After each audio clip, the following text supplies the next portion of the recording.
Hi, coaches. Welcome back to Big Drew the World. Sorry about that, a little technical difficulty there.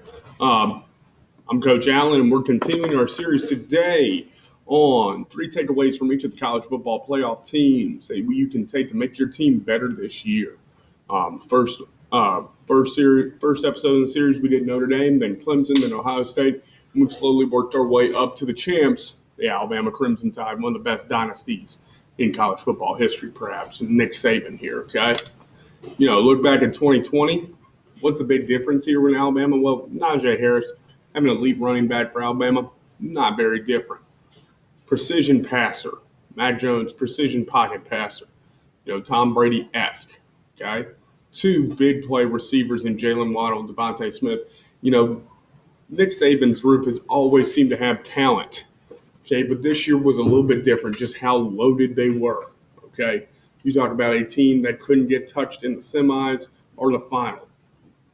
You talk about a team that was just that much better. I think the closest game they had all year might have been Georgia in the SEC title game. And they lose their biggest big play receiver midway through the year. Remember when everybody was talking about they're going to lose their explosion?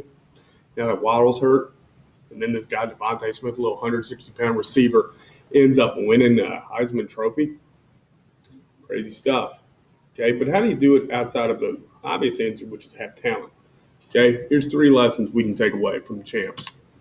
Okay, lesson number 1, old dogs can still learn new tricks. This is a big thing for me with Nick Saban, just to be honest. Okay, I got this picture up here of 2012 national title game. I'm a big Notre Dame fan, and the biggest thing I remember from the 2012 national title game was Notre Dame absolutely got smacked around, like embarrassed. Run over, just tough physical running game. And I think if you remember old school Nick Saban, I hate to say old school Nick Saban, but Nick Saban like pre Jalen Hurts, pretty much. Nick Saban pre Jalen Hurts, even though they had elite type of guys, was ground and pound, baby. Ground and pound, gonna be tough physical on the offensive end. And then we had this transition. We get to Mac Jones with an elite pocket passer type quarterback, but then you have this transition to a Jalen Hurts and then a Tua Tagovailoa. 2 elite guys who are probably going to be both NFL starters next year, both on the same roster, both, dynamic, athletic quarterbacks. Okay? Nick Saban transitions away from this, purely dominant power game. He creates allows his offense to be something different. I'm not going to say Nick Saban created. He allows his offense to be something different. That's what's cool here. Nick Saban learns and adjusts. How many of our high school coaches can say that? How many of our high school coaches can say they learn and adjust and, make themselves better and can change up their system to fit their talent like this? Okay? A lot of our guys stick in the same system. Okay? And, now we're on to Mac Jones. Okay, we get from there. We get from ground and pound to the 2012 national title. It's Jalen Hurts, Tua Tagovailoa. Then this dude is just throwing the rock in Mac Jones. Okay, how do we get there? Speed and spread. Okay, so I'm studying this. All right, where does Nick Saban learn that he needs this type of stuff? He needs this type of tempo. He needs this type of spread type offense, wide open offense, throwing the ball around the field. As well as getting his nice. He's still going to run the rock because he's still Nick Saban. He's still going to require his offense to run the rock. 2 big games. 2 big games I point to. First is the Johnny Manziel era at Texas A&M. Remember when Johnny Manziel beat Alabama? Okay. Remember when Trevor Knight, I can't believe I remember that name. This was the 2014 Sugar Bowl. So, 2014 Sugar Bowl. This would have been Florida State and Auburn in the national championship game. Alabama loses on kick 6 in 2013, so they can't go to the Natty. They get to play Oklahoma and absolutely get beat. Spread up-tempo offense. You got Bob Stoops sitting there celebrating. Trevor Knight at quarterback. They're seeing routinely what the speed, spread, wide-open offenses does to defense. So Nick Saban goes out when he needs a new offensive coordinator. Okay, we talked about the Sark Effect, but if you want to talk about the Sark Effect first, What about these two guys? What about these two guys who lead to an opening of Alabama football? First, you got Lane Kiffin, you got Mike Locksley. Both of these guys. Locksley develops that Hurts to a combination. Locksley develops those guys. Heck, that's why two of his little brothers in Maryland now. And Lane Kiffin is going to be the lane train, maybe RPOs, that type of thing. A little bit more wide open. Okay, even though he's getting his butt chomped by Nick Saban on the sideline, and then you finally get the set Sark, Deep Sarkisian. Okay, everybody can say coach reclamation project or whatever. This dude's an elite offensive mind. He's an elite RPO mind. Okay, so he comes in, he brings in the advent of RPOs. He brings in an elite, works and retools the Alabama passing game. Okay, this is the effect of getting those spread off, of playing those wide open teams. Sark is also a genius when it comes to tempo, but so is Lane Train. So is Mike. Mike's a great too. Mike doesn't get enough credit either, being the offensive coordinator after Lane Kiffin. He doesn't get enough credit for that. Okay, you have some three great offensive minds that are different. Strip number 2.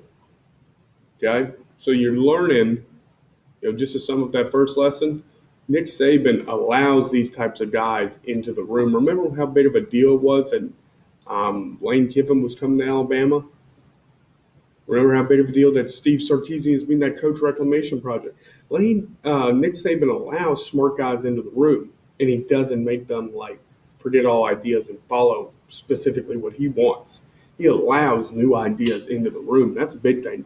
Nick Saban checks his ego when it comes to that. Nick Saban can be an asshole and chew out Lane Kiffin on national TV. But Nick Saban's letting the ideas into the room. Okay? A lot of our coaches have too big of egos. They won't do that.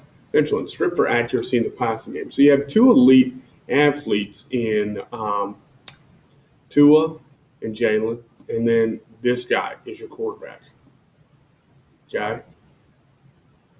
This isn't an elite athlete. I hate putting this picture up here because it kind of looks like me. It kind of looks like me if I take my shirt off. Okay? But I'm not expected to lead a team to a national championship, have a season like Mac Jones had. This dude's elite. Okay? He just has a Tom Brady level body. Okay? Mac Jones level accuracy, how do you do it? Stripped easier reads. Okay? That's what helps with the RPO game is scripting. You're in easier reads. We script time in the pocket is up. Okay? Basically, what I should say down there, we're scripting reads that are easier because now we don't have to. We can keep our time in the pocket instead of having to escape, instead of having to go. We're giving our QBs in terms of reads, checkdowns, and protections. We're just sort of retooling our pass game, and that's what Sark does. Is he retools his pass game to fit his talent. Mac Jones even has easier reads downfield that lead to Pro Football Focus rated him out extremely high, 15-plus yards down the field. So it's not just all check down routes, guys. It's how we're scripting the stuff, how we're scripting it to develop pass protections. Are you scripting 15-plus yard routes with an offensive line that can't protect shit?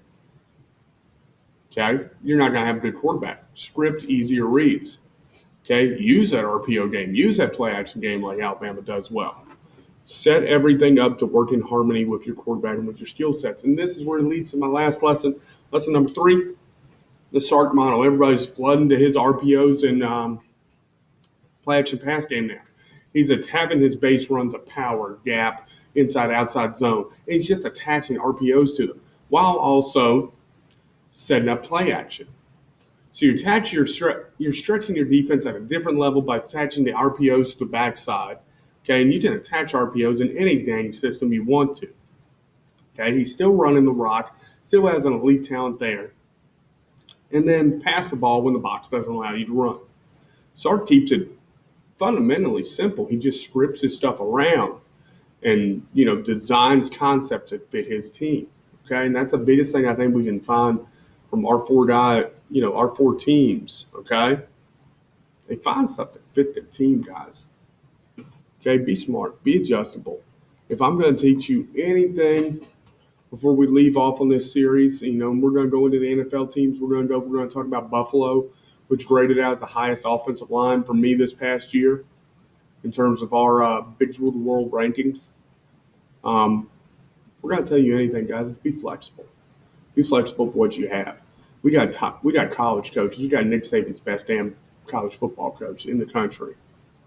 And he doesn't have an ego as big as a lot of our high school coaches. Okay, gut check time right there. Gut check time. What are you about? Are you about the ego or about doing what's best for your kids? Okay, food for thought.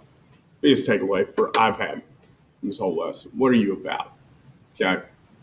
Until next time, coaches. Remember, we want to win. Score big on the scoreboard. We got dominating trenches. We want dominating trenches. We got to know big through the world. I'll see you next time, coach.